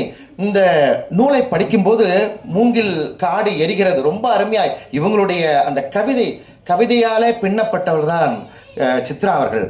அவருடைய அந்த கவிதை, அதுவும் அவரை நான் வந்து ஒரு அல்லூர் நன்முல்லை மாதிரி, அவங்க வெள்ளி வீதியார் மாதிரி நான் பார்க்கறது. கன்றும் உண்ணாது களத்தினும் படாதுன்னு ரொம்ப பேசிய பெண்மொழி, அந்த பெண்மொழியை துணிச்சலாக ஒரு பெண் பேசுவது என்பது, அதுவும் 2000 ஆண்டுகளுக்கு முன்பு பெண் எப்படி பேசினாள் என்பதற்கு எடுத்துக்காட்டு சங்க இலக்கியம். அந்த சங்க இலக்கியத்தை, தங்க இலக்கியத்தின் குரலை மீளவும் இந்த நூற்றாண்டில் மிக அற்புதமாக எதிரொலிக்கின்ற ஒரு குரலாகத்தான் அண்ணன் கால்டுவெல் எங்கள் தங்கை சொல்வார், அமெரிக்க தங்கை. அந்த தங்கையின் குரல் ஒலிக்கிறது. மிக அருமையான ஒரு நூல். அதுதான் அந்த கிராம சபை, குடவோலை முறை, இது பற்றிலாம் சொல்லி வாரியம், இன்னைக்கு ஒரு வாரியத்துக்கு ஐயா தலைவராக இருக்கிறாங்க. உண்மையிலே அந்த ஒரு வாரிய தலைவரை வைத்துக்கொண்டு அந்த நூலை அவர் வெளியிடும்போது அதுக்குள்ளே இருக்கிற செய்தியை பார்த்தீங்கன்னா, ஏரி வாரியம், அந்த ஏரி வாரியத்தை யார் நிர்வகிச்சானோ அவன் வாரியர். தோட்ட வாரியர், பொன் வாரியம், பஞ்சவார வாரியர் என்றெல்லாம் ரொம்ப அழகாக பல செய்தியை கொண்டு வந்து இன்றைக்கு இளங்கலை முதுகலை படிக்கின்ற மாணவர்களை கொண்டு போய் பாடமாக வைக்க வேண்டிய ஒரு நூல் தான் இந்த குருதி பூத்த களம் என்கின்ற அந்த கலிங்கத்து பரணி. ரொம்ப அழகு. ஆனால் நான் அதுக்குள்ள ஒரு மெல்லிய கோடு ஒன்றும் பார்க்குறேன். போரை பற்றி ரொம்ப அருமையாக அவங்க சொல்லிகிட்டே போகிறாங்க. ஆனாலும் அதில் ஒரு துணி ஒன்று, சித்ராக்காவுடைய ஒரு துணி ஒன்று இருக்குது. என்னன்னு கேட்டிங்கன்னா, சீன ஒரு பழமொழி உண்டு. 1000 வீடுகளில் பெண்களின் அழுகுரல் கேட்கிறது, ஓ போர் வருகிறது. இந்த வேதனையை கலிங்கத்து பரணி ஊடாக அவர் ஒரு கொடி போல அப்படி பின்னிக்கிட்டே போறார். இந்த போர்க்களத்துடைய செய்தி, இன்றைக்கு உலகம் போர்களால் நடுங்கிக் கொண்டிருக்கிறது. குழந்தைகளுடைய தலைகள் மேல் விழுகின்ற அப்படி அந்த காட்சியை கொண்டு இனிமேல் போரில்லா உலகம் வேண்டும் என்கின்ற ஒரு செய்தியை வைத்துக்கொண்டு இந்த இடத்தை அவர்கள் ரொம்ப அருமையா, அதுவும் அவங்களுடைய கவிதை வரியில ஒட்டக்கூத்தர் பார்த்தால் மெச்சி உங்களுக்கு நெற்றியில் முத்தம் கொடுத்திருப்பாள் பேத்தியே நீ வாழ்க்கை என்று. அவள் பார்த்து அந்த அந்த ஆண் போருக்கு போயிட்டு வரான். அப்போ அந்த இடத்துல இவர் ஒட்டக்கூத்தருடைய அடிகளை எடுத்து இவருடைய நடையில கொண்டு வரார். அவள் பார்த்து தன்னை அழகூட்டும் கண்ணாடி ஓய்வு தேடும், அணிகலன்கள் அணிவகுக்கும், உடைகள் உற்சாகமாகும், ஒப்பனைகள் சொப்பனம் காணும், பள்ளியறை துள்ளி பாடும், பஞ்சனைகள் பூவாய் மாறும், முத்தச்சத்தம் முத்தமிழாகும். அறிமதி அண்ணன் போயிட்டார். கேட்டிருந்தா ரொம்ப ரயிலுக்கு நேரமாச்சு. உண்மையிலேயே காப்பிடிச்சே சொல்ல ரொம்ப அழகு. ஒட்டக்கூத்தர் எவ்வளவு மகிழ்ந்திருப்பார். இந்த காலத்திற்கும் இணையத்திற்குள்ளும் இழைந்தோடுகின்ற ஒரு தமிழை தன்னுடைய பேத்தி ஒருத்தி இவ்வளவு அழகாக வடித்திருக்கிறார் என்று அவர் நிச்சயமாக உங்களை மெச்சியிருப்பார். இந்த நூல் கடைசியாக அடுத்த நூல் என் காதல் சொல்ல. அந்த காதல் சொல்றதுக்கு நிறைய பார்த்திபன் சார் இருக்கிறார். அவர் தான் காதலை சொல்லணும். பாருங்க, தூர்ப்பு நகை நூலை வெளியிடும் போது அண்ணா சுபவி அண்ணாவையும் அக்கா உங்க அருள்மொழி அக்காவை வச்சு வெளியிட்டாங்க. இந்த குருதி பூத்த களம் போர் அப்படி வரும்போது குறிஞ்சி வேந்தனையும் அருணையும் கூப்பிட்டு தம்பியும் கூப்பிட்டு அதை வெளியிட்டாங்க. என் காதல் சொல்ல பார்த்திபன் சார். இதெல்லாம் ஒரு லக்கு சார். அது எப்போதும் எல்லாருக்கும் கிடைக்காது. விளையாட்டு ஒன்றும் இல்லை. எனக்கு தெரிந்த இது இந்த நூல் ஒரு கேள்வி எழுப்போம். இது யாருடைய காதல்? இது யாருடைய காதல்? உண்மையாக ஒரு கேள்வி எழுப்போம். உண்மையிலேயே அந்த மனம் ததும்புகின்ற அந்த காதல் நூலை படித்து முடிக்கும்போது ஒரு செய்தி வருது. கடகடவென பேசுகின்றாய், உற்று பார்த்தபடி இருக்கின்றேன், எனக்கான ஒரு சொல் வரும் என்று. புருஷங்காரன் 1000 பேசுவான், மனைவியுடைய ஒரே எதிர்பார்ப்பு அதில் நீ கொட்டி வருகின்ற அத்தனை சொற்களிலும் எனக்கானது எதுவென்று. எல்லா வீட்டு கதைகளும் இதுதான். அந்த கதைகளை எல்லாம் கவிதையாக மாற்றி தந்திருக்கிறார். இது எல்லோருடைய காதலையும் இந்த அமெரிக்க குயில் பாடியிருக்கிறது என்பதுதான் உண்மை. அப்படி நிச்சயமாக அது ஒரு 3 புள்ளின்னு சொன்ன அந்த இந்த காதல் சொல்ல ஒரு புள்ளி என்று சொன்னால், குருதி பூத்த களம் கலிங்கத்து பரணி இன்னொரு புள்ளி என்று சொன்னால், சூர்பனகை கம்பராமாயணம் இன்னொரு ராமாயணம் இன்னொரு புள்ளி என்று சொன்னால் வெவ்வேறு கோணத்தில் இருக்கிற மாதிரி இந்த 3 நூல்களும் நமக்கு தெரியும். ஆனால் எல்லாவற்றுக்குள்ளும் ஒலிப்பது அண்ணா சுபவி அவர்கள் சொன்னது போல, அக்கா அருள்மொழி அவர்கள் சொன்னது போல, அறிவுமதி கவிஞர் அறிவுமதி சொன்னதை போல பெண்ணின் குரல். பெண்ணின் குரல். பெண்ணே, உனது உள்ளத்தை, உனது கதையை உனது உதடுகளால் பேசு. கம்பன் மகாகவியாக இருக்கலாம், இளங்கோ கவி சக்கரவர்த்தியாக இருக்கலாம், ஆனால் அடிப்படையில் அவர்கள் ஆண்கள். பெண்ணை பற்றி பெண்ணே பேசியிருந்தால் சீதை தீக்குழிக்குள் இறங்கியிருக்க மாட்டாள், மாறா தனியே இறங்கியிருக்க மாட்டாள், ராமனின் கையை பிடித்து சேர்த்து எடுத்து சென்றிருப்பாள். கண்ணகி மதுரைக்கு சென்று மன்னவன் முன்பு சிலம்பை உடைத்து தெய்வமாகி இருக்க மாட்டாள், மாறாக பூம்புகாரிலேயே கோவலன் மண்டையை உடைத்து மனுஷியாகி இருப்பாள். அறிவுமதி அண்ணா எழுதிய கவிதை புதிய பார்வையில் 1993 நான் மாணவனாக இருக்கும்போது படித்தது. அந்த கவிதையெல்லாம் நினைவூட்டுகின்ற அற்புதமான ஒரு செயலை நீங்கள் செய்திருக்கிறீர்கள். இந்த 3 நூல்களும் எல்லா மாணவரிடத்திலும் செல்ல வேண்டும். அதற்கான வெள்ளோட்டமாக இன்றைக்கு அமைந்திருக்கிறது இந்த விழா. நீங்கள் எல்லாம் அதன் தூதுவர்களாக இந்த நூல்களை எடுத்து செல்ல வேண்டும். தமிழ் பல்கலைக்கழகத்திலிருந்து நாங்கள் ரொம்ப அது ஒரு யுத்த காலம், அதனால்தான் குருதி பூத்த காலத்தை கொண்டு வந்து எங்ககிட்ட கொடுத்து அது எடுக்க சொன்னாங்க போல இருக்கு. இதை கொண்டு போய் குருதி பூத்த காலத்தை நாளைக்கே கொண்டு போய் மாணவரிடத்தை 100 படியை நானும் சேர்ப்பேன் என்று உறுதி சொல்லி வாய்ப்புக்கு நன்றி கூறி விடைபெறுகின்றேன். நன்றி, வணக்கம். என்ற கேள்வி ஒருபோதும் வேண்டாம். கவி சந்தம் பொங்கும் வரிகள் போதும். புதிய பானையில் பழைய சோறு என்றாலும் அதுதான் உடலுக்கும் உணர்வுக்கும் புது வலு கொடுப்பது இல்லையா? கவிதை தொகுப்புகளாலும் திரைப்பாடல்களாலும் தென்மேற்கு பருவக்காற்றின் இதத்தை நம்மில் ஊடுருவச் செய்யும் பாடலாசிரியர் அருண் பாரதி அவர்களின் உரை. வாங்க வாங்க. நூலாசிரியருக்கு இது அன்போடு செய்யப்படும் சிறப்பு. உங்களது பலத்த கைதட்டலோடு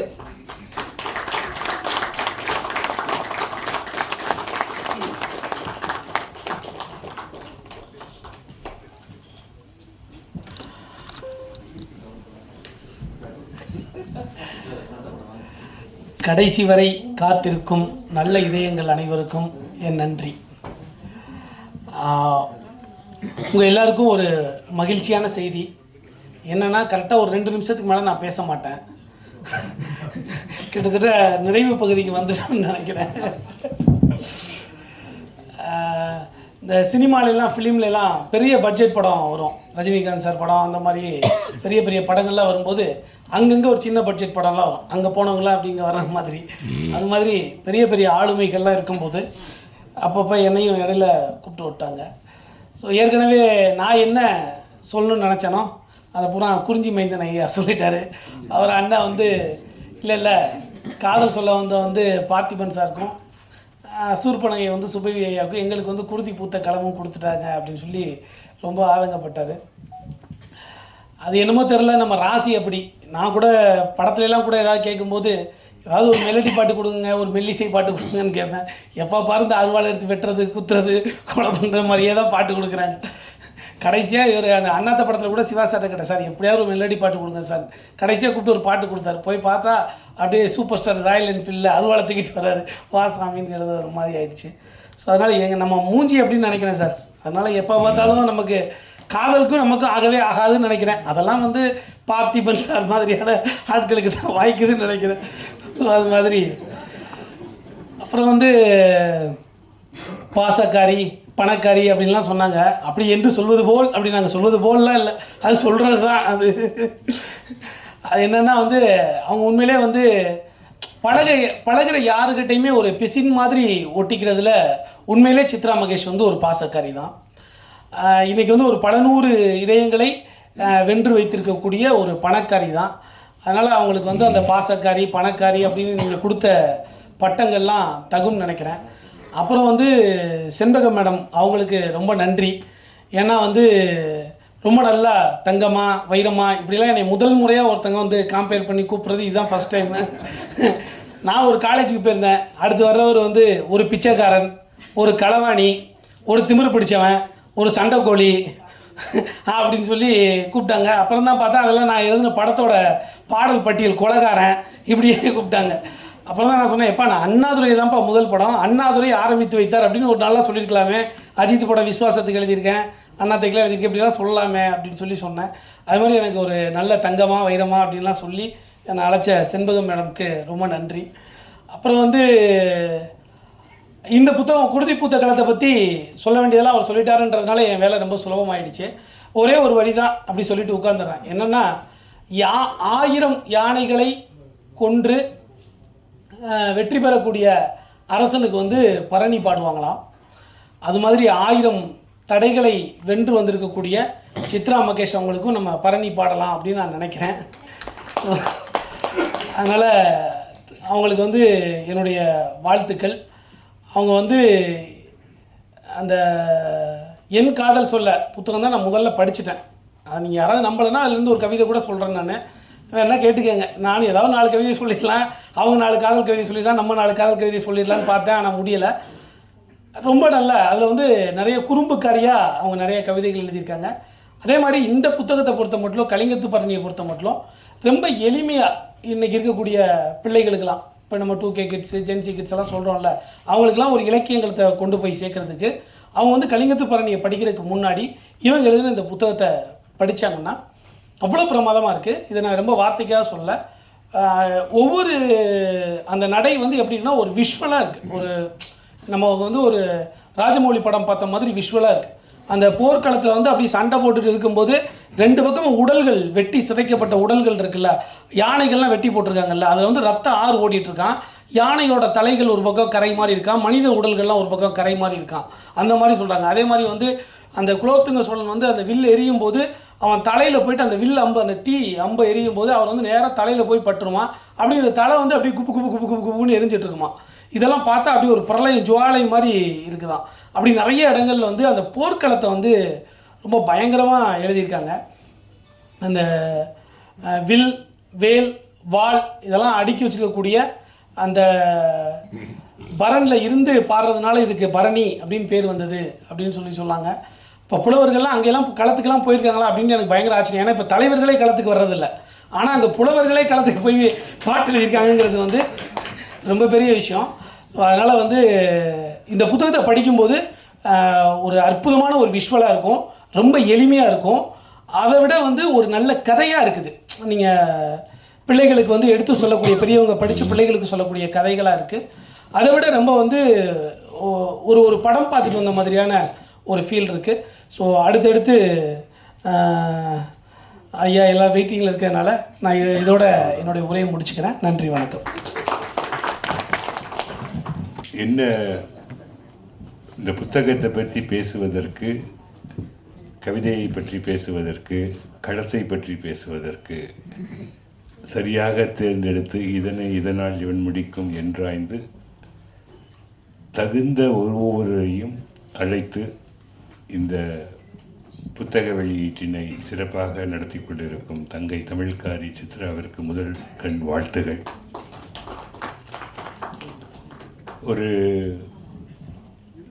ஒரு சின்ன ஒரு பார்வை எல்லாருக்கும் 180 டிகிரியில் தான் நம்ம பார்ப்போம். அந்த மாதிரி பார்க்குற பார்வை வந்து ஒரு தளத்திலிருந்து பார்க்கும் பொழுது ஒரு 180 டிகிரியில் பார்க்கலாம். அதே ஒரு வானத்திலிருந்து பார்க்கும் பொழுதும் அதே 180 டிகிரி தான் பார்க்க முடியும். அந்த மாதிரி ஒரு ரசனை அப்படிங்கிறத வானிலிருந்தும் மாடியிலிருந்தும் நிலத்திலிருந்தும் பார்க்கக்கூடிய பார்வை சித்ராவினுடைய பார்வை. அந்த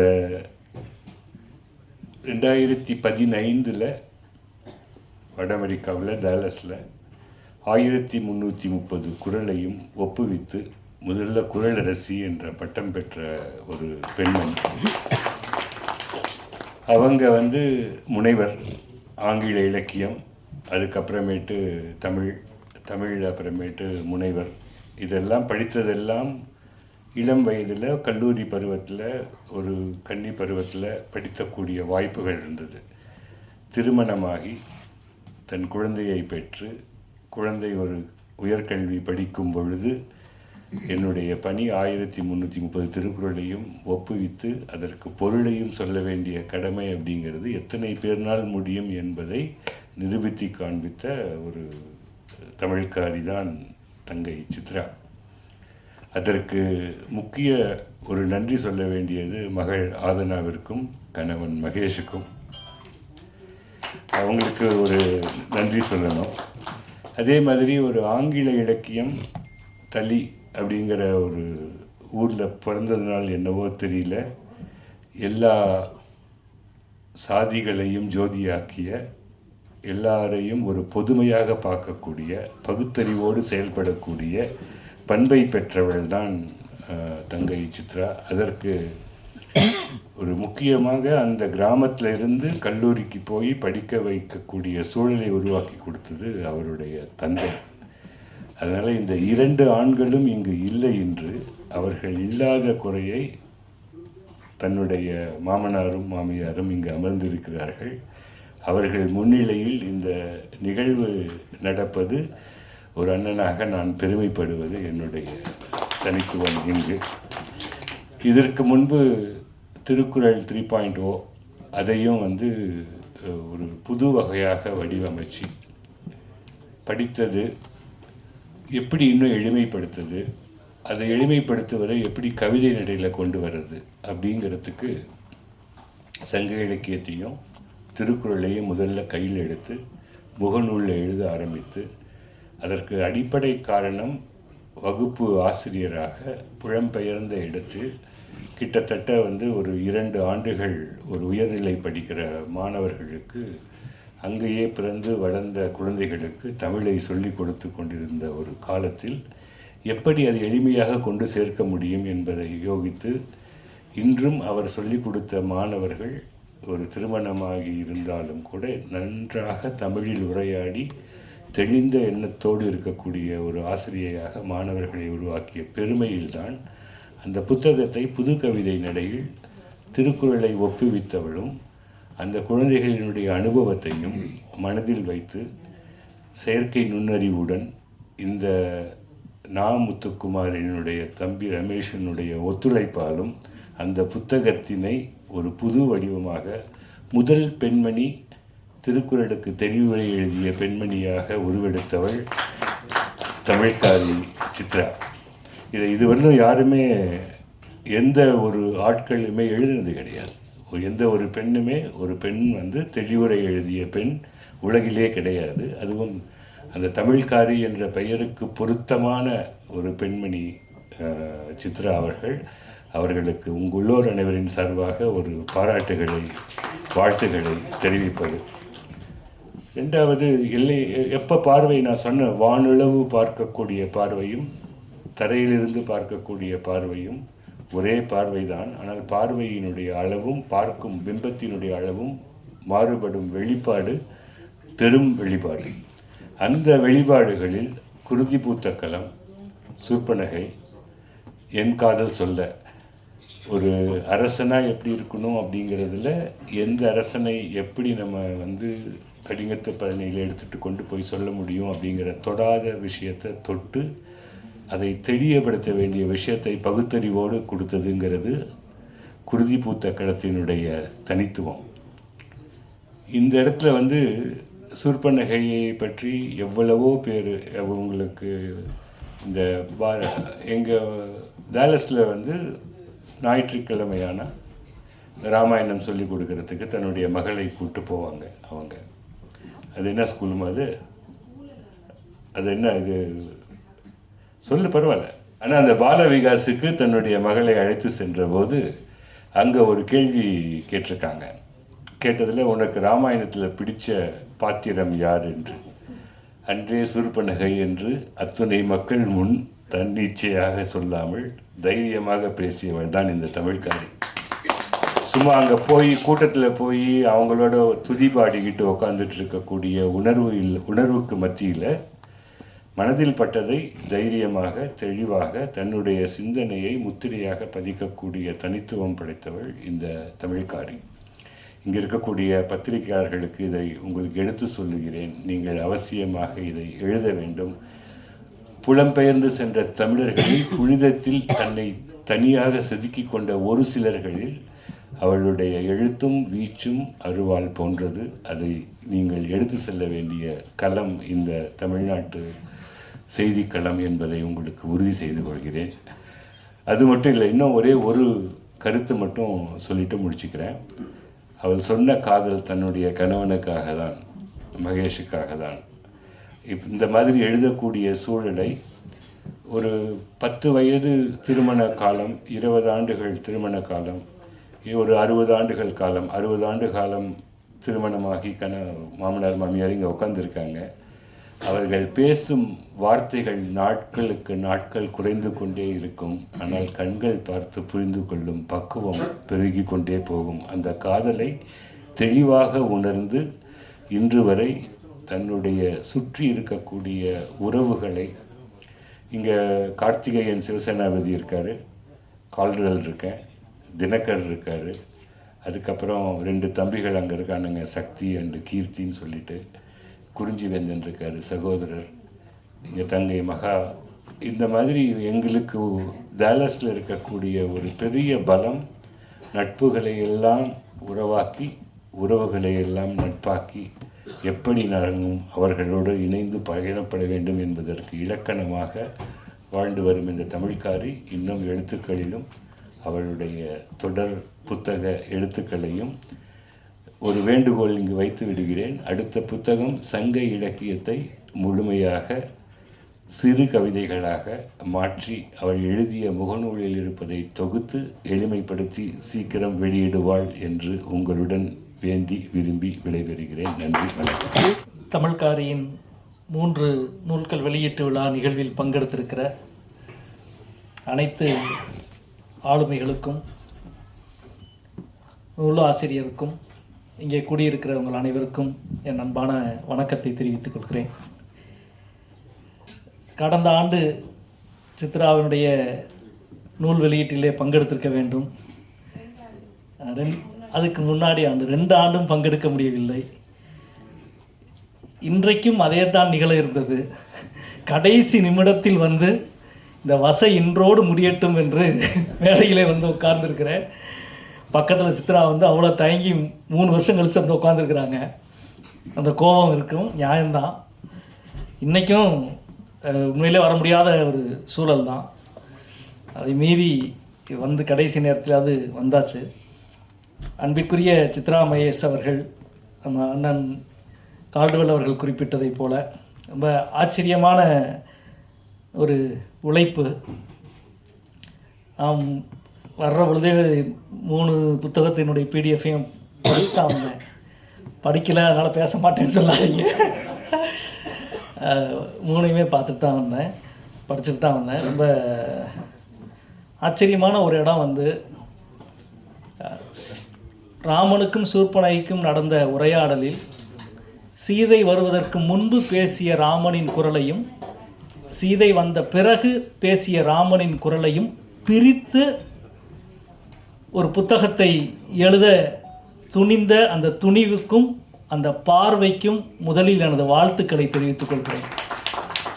என்ன மாதிரியான ஒரு இடம், இது வரைக்கும் நான் அதை யோசித்ததே இல்லை. அந்த இடத்த சீதை உள்ள வந்த உடனே அந்த உரையாடல் எப்படி மாறுது அப்படின்னு சொல்லி, அதே போல் பொதுவாகவே இந்த 3 கலிங்கத்து பரணியை பற்றி, இதிகாசங்களை பற்றி, நம்முடைய இலக்கியங்களை பற்றி, அது தாரையா, கண்ணகியா, மாதவியா, சூர்பனகையா, பெண்ணின் மீது அழுத்தப்பட்ட ஆணின் குரல், ஆணினுடைய தாக்குதல், எல்லாவற்றையும் மறுவாசிப்பு செய்வது என்பது ரொம்ப முக்கியமானது. அதை வந்து ஏன்னா அது வந்து ஒரு நீண்ட பெண்ணுடைய அல்லது ஆணுடைய மூக்கை அறுக்கிறது, மூக்கை உடைக்கிறது என்பது ஒரு ரொம்ப ஒரு பல ஆயிரம் ஆண்டுகளுக்கு முன்னால் இருந்து இருக்கிற ஒரு பழக்கம். உங்களுக்கு தெரியும், மூக்கறுப்பு போரெல்லாம் நடந்திருக்கு. தோல்வி அடைந்தவர்களுடைய மூக்கை அறுத்து விடுறது, மூக்கை உடைச்சி விடுறது.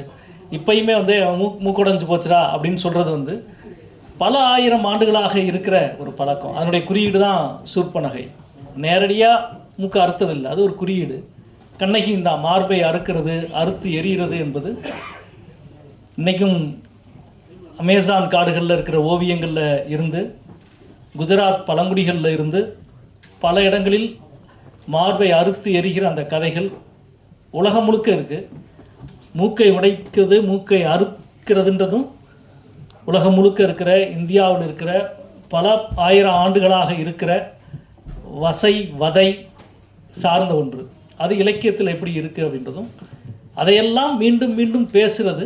குறிப்பாக ராமகதையையும் கலிங்கத்து பரணியையும் சங்க இலக்கியத்தையும் அதனுடைய கதாபாத்திரங்களையும் எடுத்து மீண்டும் அதை பேசி பார்க்குறதுக்கு ஒரு வலிமை வேண்டும், ஒரு திறன் வேண்டும். அந்த வலிமையும் திறனும் சித்ரா மகேஷ் அவர்களுக்கு இருக்கிறது என்பது ரொம்ப மனமார்ந்த பாராட்ட வேண்டிய ஒரு விஷயம் நினைக்கிறேன். தொடர்ந்து அதே போல் அவருடைய கவிதைகள் சார்ந்த விஷயங்கள், இது போன்ற விஷயங்களை கையாளுவதற்கு, ஏன்னா எல்லாருமே கையாண்ட விஷயங்கள், எல்லாருமே நம்மளுக்கு தெரியும்.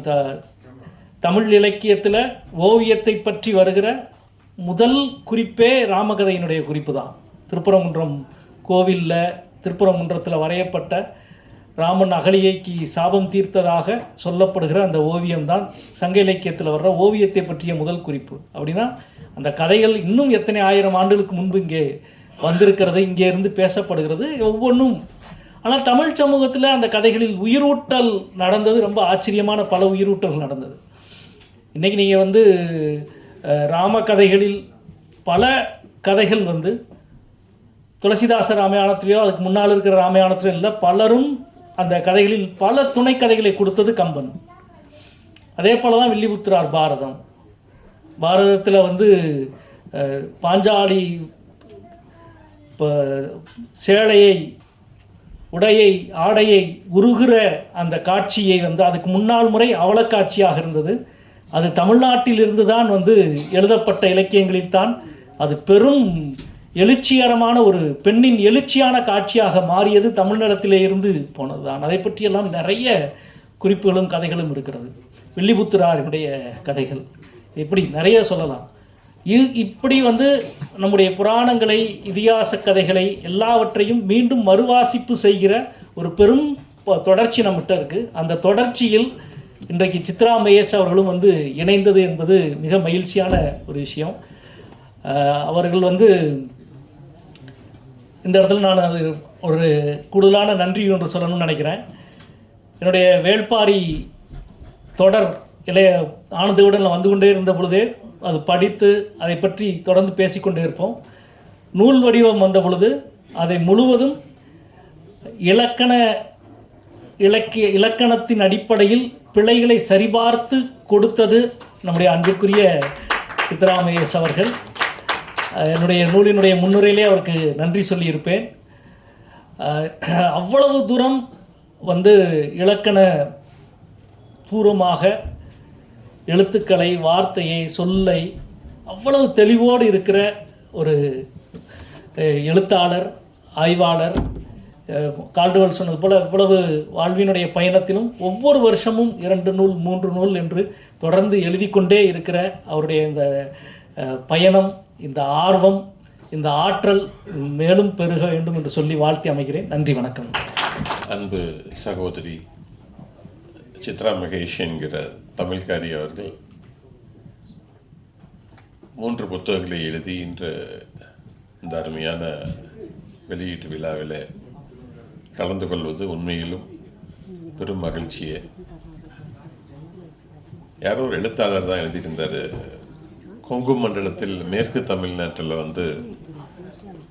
1000 அடி தேடினாலும் தண்ணீரே கிடைப்பதில்லை, அதே போல தான் எழுத்தாளர்களே இல்லாத ஒரு பகுதியாக மாறிக்கொண்டு இருக்கிறது என்று அதையெல்லாம் சரி செய்யும் விதமாக சிலர் அங்கங்கே, ஐயா திரு பெருமாள் முருகன் அவர்கள் எல்லாம் அங்கே எழுதி கொண்டிருந்தாலும், கொங்கு மண்டலத்தைச் சேர்ந்து அமெரிக்கா சென்று வெளிநாட்டிலே வாழ்ந்தாலும் ஒரு தமிழ்காரியாக, ஒரு தமிழச்சியாக தொடர்ந்து புத்தகங்கள் எழுதுவது மட்டுமல்லாமல், ஐயா அறிவுமதி அவர்கள் சொன்னது போல இங்கிருந்து யாராச்சும் அமெரிக்காவுக்கு தமிழ் ரீதியான வேலைகளாக சென்றார்கள்னா அவங்கள ஹோஸ்ட் பண்ணுறது, பார்த்துக்கிறது, அவர்களுக்காக வேலை செய்வது, தொடர்ந்து தமிழுக்காக குரல் கொடுத்து கொண்டிருப்பது. அவர்களுடைய அந்த திருக்குறள் புத்தகத்திற்காக 2 வருடங்களுக்கு முன்பு தமிழ்நாடு அரசுடைய கலியன் பூங்குன்றனார் விருதினை மாண்புமிகு முதல்வர் அவர்களுக்கு வழங்கியிருக்கிறார்கள் என்பதும் நமக்கு பெருமையே. அயலக நாடுகளில் வாழக்கூடிய தமிழர்களை வருடம் 8 விருதுகள் கொடுத்து தமிழ்நாடு அரசு அவர்களை ஊக்குவிக்க வேண்டும், வாழ்த்த வேண்டும் என்று செய்து வருகிறது. அதில் முதல் கலியன் பூங்குன்றனார் விருதினை வாங்கியவர்கள் சகோதரி சித்ரா மகேஷ் அவர்கள்தான். இன்னும் தொடர்ந்து எனக்கு என்ன பிரச்சனைனா, நிறைய ஒவ்வொருத்தரை பேசும்போது சரி நம்ம இதை பேச வேண்டாம், அருள்மொழி அக்கா பேசும்போது இதை நம்ம விட்டுருவோம் அப்படின்னு நினச்சேன். சுபவி ஐயா பேசும்போது இது சரி அவர் பேசிக்கிட்டார் நம்ம விட்டுறலாம். கடைசியாக வந்து கடைசியாக கால்டுவெல் அண்ணா வரைக்கும் எல்லாரும் ஒவ்வொன்றும் விஷயத்தை பேசி எதை பேசுறதுனே தெரியாமல் ஒரு நிலைமைக்கு தள்ளப்பட்டு விட்டேன். இருப்பினும் இந்த ஏன்னா நேரமும் 8:40 மேலே ஆயிடுச்சு. இந்த அருமையான நிகழ்வு, அருமையான முயற்சி, இதற்கு பெரும் ஆதரவாக இருந்த சித்ரா அடிக்கடி சொல்லுவாங்க, நான் டாக்டரேட் வரைக்கும் படித்ததில் அப்பாவுக்கு ஒரு பெரிய பங்கு இருக்குன்னா அம்மாவுக்கு மிகப்பெரிய பங்கு இருக்குங்கன்னான்னு சொல்லுவாங்க. அதனால் அன்பு சின்னம்மா அவர்களுக்கும் என்னுடைய வாழ்த்துக்கள். ஏன்னா பெண்கள் படிக்கணும் அப்படிங்கிறது பொட்டப்புள்ள படித்து கலெக்டராக போகிறாளா, அடுப்புதர பெண்ணுக்கு படிப்பதற்கு என்றெல்லாம் அந்த காலத்தில் பழமொழிகள் இருந்த காலகட்டத்தில் 2 பெண்களையும் மிக சிறப்பாக படிக்க வைத்த தனி சின்னம்மா அவர்களுக்கும் அந்த வீட்டுக்கு மருமகளாக வந்த பிறகு மகளாக பார்த்து கொண்டு அவர்களை ஊக்குவிக்கக்கூடிய மாமா அத்தை அவர்களுக்கும் அன்பு திரு மகேஷ் அவர்களுக்கும் ஆதனாவுக்கும் என்னுடைய குறிப்பாக எழுத்தாளர்கள் எல்லாம் ஆதரிக்கிறதுக்குன்னு டாலஸில் எங்கள் அண்ணன் தினகரன் இருக்காங்க, அவங்களுக்கும் என்னுடைய நன்றியையும் வாழ்த்துக்களையும் தெரிவித்துக் கொண்டு இங்கே வந்திருந்த அனைவருக்கும் என்னுடைய நன்றியை தெரிவித்துக் கொள்கின்றேன். நன்றி, வணக்கம். கடினமான நேரத்தில் கொஞ்ச நேரம் பேசி முடிச்சலான்னு பார்க்குறேன். வெறும் செய்தித்தாள் மற்றும் குமுதம் மட்டுமே வாசிக்க தெரிந்த என்னை ஒரு 10 ஆண்டுகளுக்கு முன்னால் தன்னுடைய எளிய தமிழால் சங்க இலக்கியத்தை வாசிக்க செய்தார் தங்கை சித்ரா. அதற்கு பிறகுதான் நான் சோழ வரலாறு, தமிழர் வரலாறு, திராவிட இயக்க வரலாறு, அண்ணா, பெரியார்னு நிறைய புத்தகங்கள் வாசித்துட்டு இருக்கேன். அதுக்கு எல்லாத்துக்கும் நம்மள அவருக்கு ஒரு நன்றி.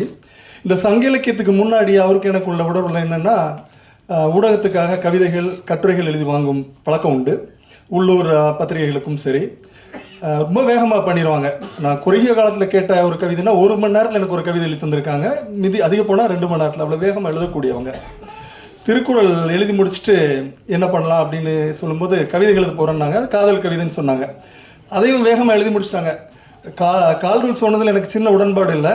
அது மகேஷ்னு அவர் அன்பில் சொன்னார். நான் படித்து பார்த்த வரையில் மகேஷ் தாண்டி அங்கே நிறைய காதல்கள் இருக்குது. பொதுவான காதல், அதை ஒரு எழுத்தாளரின் காதல்.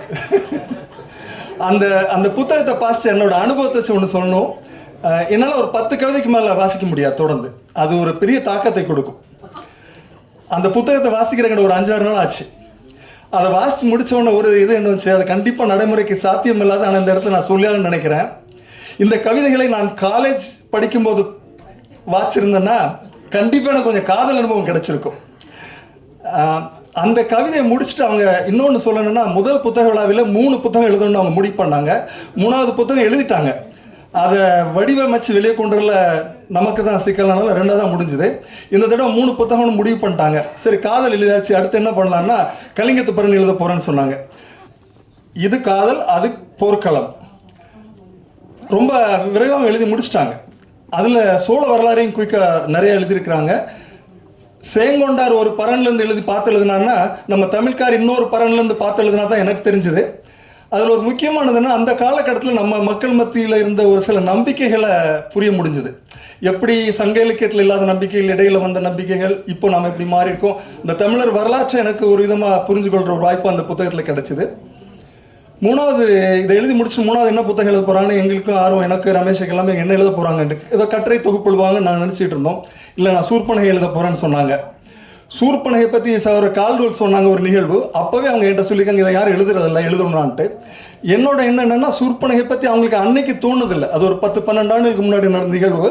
இவங்களுக்கு பள்ளி காலத்திலேயே அந்த எண்ணம் இருந்திருக்குமோ, இல்லை கல்லூரி காலத்திலேயே சூர்பனகை பற்றி ஒரு எண்ணம் இருந்திருக்கணும். அதனால தான் அவ்வளவு பேர் மத்தியில் துணிச்சலாக அவங்களுக்கு அந்த பேர் வந்தது. ஸோ இதை பற்றி எழுதும்போது எல்லாரும் சொன்ன ஒரு விஷயம், எல்லாரும் ரொம்ப அருமையாக சொன்னாங்க, நான் சொல்ல ஒரு விஷயத்தில் அவங்க கடைசியாக எழுதுனது என்னன்னா, உளவியல் சார்ந்து இந்த நிகழ்வுகளை பற்றி அருமையாக எழுதியிருக்காங்க. உளவியல் தந்தை சிக்மண்ட் ஃப்ராய்டு புத்தகத்தில் அவர் உளவியலை தெரிந்து அதுக்கு இதுக்கு பொருத்தி அருமையாக எழுதியிருக்காங்க. அது ஒரு அருமையானது எனக்கு இந்த புத்தகத்தில் தெரிஞ்சுது. எப்போதும் நான் சித்ராவுக்கு சொல்கிற ஒரே ஒரு விஷயந்தான், விரைவாக உங்களுக்கு எழுத முடியுது. அவங்களோட புது புது சொற்கள், அது எனக்கு நான் ஒரு மிகப்பெரிய விசிறி. ஒவ்வொரு இதுலேயுமே அவங்க புது புது சொற்களை உருவாக்குவாங்க. புது புது சொற்கள் எந்த தலைப்பில் அவங்களால எழுத முடிகிறது, அவங்க இன்னும் தொடர்ந்து எழுதணும். முழு நேரமாக எழுத்து பணின்னு சொன்னால் எனக்கு நிறைய பேர் உதைக்க வருவாங்க அவங்க வீட்டில். அதனால் முதன்மை பணியாக இனிமேல் தமிழ் பணி தான் இருக்க வேண்டும் என்ற ஒரு கோரிக்கையுடன் வாழ்த்து விடைபெறுகிறேன். நன்றி.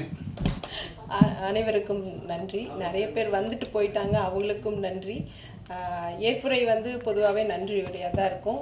எனக்கு இந்த 3 நூல்களும் இப்படி எல்லாத்துக்கும் எனக்காக சொல்கிறாங்களாங்கிற மாதிரி இல்லை, உண்மையிலே எல்லாரும் படிச்சுட்டு பேசினது. புத்தகங்கள் பற்றி அவங்க பேசிட்டாங்க. தினகரன் நான் சொன்ன மாதிரி எனக்கு கலிங்கத்து பரணி மட்டும் எனக்கு மருது ஐயா சொன்னாங்க, நம்ம அது அடுத்த ப்ராஜெக்ட் பண்ணலாம் அப்படின்னு. அதிலிருந்து தோணுதான் இந்த சின்ன புக்கு எழுத முடியுமா அப்படின்னு யோசிக்கும் பொழுது பரணி பாடலாம் அப்படின்னு சொல்லிட்டு ஈரோடு தமிழன்பன் ஐயா இதுவரை குட்டி புக்காக போட்டிருந்தாங்க. அது ரொம்ப அழகாக இருந்தது. அதிலிருந்து நமக்கு ஒரு நம்பிக்கை வந்துச்சு, சரி நம்மளும் இந்த மாதிரி சின்ன புத்தகம் பண்ணலாம் அப்படின்னு சொல்லிட்டு. அதனால அந்த நூல் ஐயாவை கூப்பிட்டு வெளியிடணும்னு நினச்சது. ஐயா இப்போ இல்லை, அதனால ஐயாவுக்கு அந்த நூல் சமர்ப்பணம் பண்ணியிருக்கிறேன். அது சூர்பனகைக்கு சுபு ஐயா சொன்னாங்க. இதுலேருந்து எல்லாருமே எனக்கு ரொம்ப பிடிச்சவங்க. இதில் சுப்பி ஐயா பெண்ணிய நடுமையானால் படித்தா பெரியார் எல்லாத்துக்கும் ஒரு பெரிய ஹீரோவாக தெரிவார். அதே மாதிரி தான் பாரதிதாசன் பற்றி எத்திராஜ் காலேஜில் பெண்களுக்காக ஒரு பேச்சு ஒரு மணி நேரம் நினைக்கிறேன். அது கேட்டதுக்கப்புறம் சுப்பி ஐயா அதுக்கப்புறம் தான் எவ்வளோ ஒரு பெரிய செய்திகள் சொல்லிட்டு இருக்காங்க பெண்களுக்காகன்னு சொல்லி நான் வியந்து பார்க்க ஆரம்பித்தது. அருள்மொழி அக்கா அவங்கள மாதிரி பேச முடியுமா அப்படிங்கிறது, கனவுலையாவது பேசிடணும் பொறுமையாக. எவ்வளோ செய்திகள் ஒரு எங்கே தங்குதறி இன்றி சொல்கிறது அப்படிங்கிறது டிபேட் ஷோவாக இருந்தாலும் எங்கேயா இருந்தாலும் அவ்வளோ அழகாக இருக்கும். அதே சமயம் ஆழமாகவும் இருக்கும் கருத்து. அது மாதிரி கனவுலையாவது இந்த கனவாவது வருமானு தான் பார்த்துட்ருக்கேன், அது நடக்குமான்னு தெரியல. அதுக்கப்புறம் குறிஞ்சி வேந்தன் சார், அது எங்களுக்குள்ள அவர் அக்காங்குவார், நான் தம்பி சாருங்குவேன். அது அவருக்கு ரொம்ப நாளாக அது மாதிரி போயிட்டுருக்குது. எப்போவுமே நான் கேட்டேன்னா வந்துடுறேன்க்கா, படிச்சுட்டு அவ்வளோ ஆழமாக ஒரு அணிந்துரை கொடுப்பாங்க. ரொம்ப நன்றிங்க சார். அருண் பாரதி சமீபத்தில் கிடைச்ச ஒரு நட்பு. அது அவங்க பையனால் அகில்னால். அவர் ஒரு பெரிய ஒரு புரட்சி கவிஞராக வருவார் வருங்காலத்தில். அந்த மாதிரி பேர் சொன்னோன்னா அதுக்கு தகுந்த மாதிரி ஒரு எதுகை மோனையில் ஒரு கவிதை சொல்கிற மாதிரி ஒரு திறமையான பையன். திருக்குறள் 50 திருக்குறளுக்கு மேலே உனக்கு தெரியும், அந்த மாதிரி அறிமுகம். அருண் பாரதிக்கு நன்றி. பார்த்திபன் சார், நான் பேசிகிட்டு இருக்கும் பொழுது இதே பண்ணுறேன், அவரே இதுக்காக ஒரு கிஃப்ட் பண்ணி கொடுக்குறேன்னு சொல்லி பேசினாங்க. அப்போ பேசும்போது 10 போதுமா அப்படின்னு நாங்கள் பேசிகிட்டு இருந்தோம், நானும் கால்வலனாவும். அவர் 10மா அப்படின்னு கேட்டார். அப்புறம் என்னவோ சூப்பர் நகை அப்படின்னு, அது சூப்பர் நகை அப்படின்னாரு. அந்த மாதிரி ரொம்ப வித்தியாசமாக யோசித்துல எனக்கு இந்த மாதிரி ஒரு அழகான, நீங்கள் பார்த்தீங்கன்னா அதில் தெரியும், ஒரு ஸ்டோன் ஒன்று, அழகான ஒரு கல் ஒன்று பார்த்துச்சு. இவ்வளோ அழகாக அதுக்கு செய்திகளை கவிதை மாதிரி எழுதி கொடுத்தது பார்த்திபன் சாருக்கு நன்றி. அதுக்கப்புறம் சூவை சார் கூட ரொம்ப நாளாக நான் பேசுறது இல்லை, ஏன்னா நான் கூப்பிட்ட 2 நூல் வெளியீட்டுக்கும் வரல. இன்னைக்கு வந்துட்டார். இனி சார் சொன்ன மாதிரி சார் கூட 2018 சூவை சார் எனக்கு தெரியும். அதனால் இன்னைக்கு கோபம் போயிடும்னு நினைக்கிறேன் நான் சார் மேலே. கார்த்தியனாக்கு நான் நன்றி சொல்லணும் அப்படிங்கிறதே கிடையாது, ஏன்னா அண்ணன் எனக்கு அண்ணன் தம்பிங்களால் தான் அமெரிக்காவில் சார் சொன்ன மாதிரி அமெரிக்காவில் கால்வலனாவை அண்ணன் கூப்பிட்றவங்க எல்லோரும் என்னை அக்கான்னு கூப்பிடுவாங்க. அண்ணன் தம்பிகளால் சூழ்ந்தது தான் அங்கே அமெரிக்கா வாழ்க்கை. எல்லாத்துக்குமே என் கணவர் வராரோ இல்லையா, என்னை பத்திரமா பார்த்து வீட்டுக்கு போய் அனுப்பி வைக்கிற வரைக்கும் எல்லாம் பார்த்துக்குவாங்க. அதுக்கப்புறம் எனக்கு இந்த ஓவியங்கள் மருது ஐயா சூர்பனகைக்கு வரைஞ்சாங்க. உள்படங்கள் ஏஐயில் அகிலா செல்வராஜன் என்னோட ஃப்ரெண்டு அவங்க பண்ணி கொடுத்தாங்க. குருதி பூத்த களம், கலிங்கத்து பரணி, அதில் உள்ள ஏஐ படங்கள் மதியண்ணா, அவர் வர்றேன்னு சொல்லிட்டு வரல. என்னன்னா அதான் சொல்லிட்டு இருக்கேன். இல்லை மதியம் நான் வரல. ஓகே. அவங்க பண்ணது உள் படங்கள் வந்துட்டு ஓவியமாக ஏஐ கொடுக்காது. ஏன்னா குருதிப்பூத்து கலிங்கத்து பரணியில் வர்ற காட்சிகள் எல்லாம் வந்து ஏஐ வந்து கொடுக்கல. அதுக்கு வந்து பூபாலன் வந்து எங்களுக்கு அழகான ஓவியங்கள் காளி படம்லாம் அவ்வளோ அழகாக வரைஞ்சி கொடுத்தாரு. பூபாலனுக்கும் நன்றி. அதுக்கப்புறம் தினகரண்ணா கூடவே இருந்து எழுதணும் அப்படிங்க சொல்கிறதுல ரொம்ப நன்றி அண்ணா. அதுக்கப்புறம் ரமேஷ் அண்ணா, அவங்க தான் வந்து பாவம் இந்த நிகழ்ச்சி வந்து இவ்வளோ அழகாக எனக்கு அமைச்சு கொடுத்தது. ஒவ்வொரு 3 நிகழ்ச்சியுமே வந்து இங்கேருந்து பார்த்துக்கிட்டு பண்ணி கொடுத்தாங்க. நன்றி அண்ணா. நன்றி. வரவேற்புரை சொன்ன அகிலன், அவன் வந்து வெளியிலலாம் எங்கேயும் வந்து பேச மாட்டான். எனக்காக வந்து ரொம்ப அழகான ஒரு வரவேற்புரை. அகிலனுக்கு நன்றி. நன்றி உரை சொல்ல இருக்கிற ஆஸ்கர் அண்ணாவுக்கும் நன்றி. ஆஸ்கர் அண்ணாவுக்கும் நன்றி. பத்திரிகையாளர்கள், இங்கே வந்திருக்கிற யாருன்னு தெரியாது என்னையா, இருந்தாலும் எனக்காக இங்கே வந்திருக்கிற அத்தனை பேர்த்துக்கும் நன்றி. செண்பகா, அவங்க வந்து அவங்க பார்த்திபன் சார் சொன்ன மாதிரி எல்லாத்துக்கும் கவிதை அப்படியே எல்லாருமே ஒரு மாதிரி வெக்கப்படுற மாதிரி ஒரு கவிதை எழுதி ரொம்ப அழகாக பண்ணாங்க. அவங்களுக்கும் நன்றி. இங்கே சிறப்புரையாற்றிய திராவிட இயக்க தமிழர் பேரவைத் தலைவர் மதிப்பிற்குரிய திரு சுப வீரபாண்டியன் ஐயா அவர்களுக்கு நன்றி. சொற்பனகை நூல் மீது மிகவும் சிறப்புடன் பேருரை ஆற்றிய திராவிட கழகம் பிரச்சார செயலாளர் மதிப்பிற்குரிய திரிமுகு அருள்மொழி அவர்களுக்கும் நன்றி. என் காதல் கதை சொல்ல கவிதை நூல் வெளியீட்டு விழா சிறப்புரை ஆற்றிய பாவலர் திரு அறிவுமதி அவர்களுக்கும் நன்றி. என் காதல் கதை சொல்ல நூல் பெற்றுக்கொண்டு வாழ்த்துரை வழங்கிய தமிழ் திரையுலகின் புரட்சி இயக்குனர் திரு பார்த்திபன் ராதாகிருஷ்ணன் அவர்களுக்கும் நன்றி. குருதிப்பூத்த களம் நூல் வெளியிட்டு சிறப்புரை ஆற்றிய முனைவர் ரா குறிஞ்சிவேந்தன் அவர்களுக்கு நன்றி. குருதிப்பூத்த களம் நூல் பெற்றுக்கொண்டு வாழ்த்துரையாற்றிய பாடலாசிரியர் திரு அருண்பாரதி அவர்களுக்கு நன்றி. வாழ்த்துரை வழங்கிய அயல்நாடு வாழ் தமிழர் நல வாரிய தலைவர் மற்றும் திராவிட முன்னேற்றக் கழக சுற்றுச்சூழல் அணியின் மாநில செயலாளர் பாசத்திற்குரிய சகோதரர் திரு கார்த்திகேய சேனாதிபதி அவர்களுக்கும் நன்றி.